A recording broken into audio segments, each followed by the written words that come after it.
Today we are visiting Luc de Laere in Anzegem.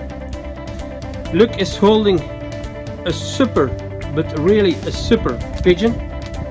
This bird won just a few hours ago the first national on Chateauroux on a distance of 467 kilometers and a velocity of 1129 meters per minute.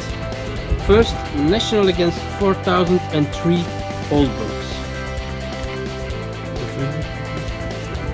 With this performance, he is also top candidate, almost for sure, first national ace KBDB Great Middle Distance Old Birds 2022.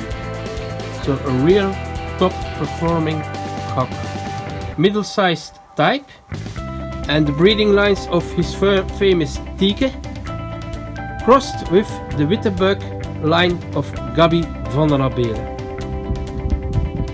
Really unique. Look at the very nice eye. A real top bird. Congrats from the Herbots team to Mr. Luc de Laere.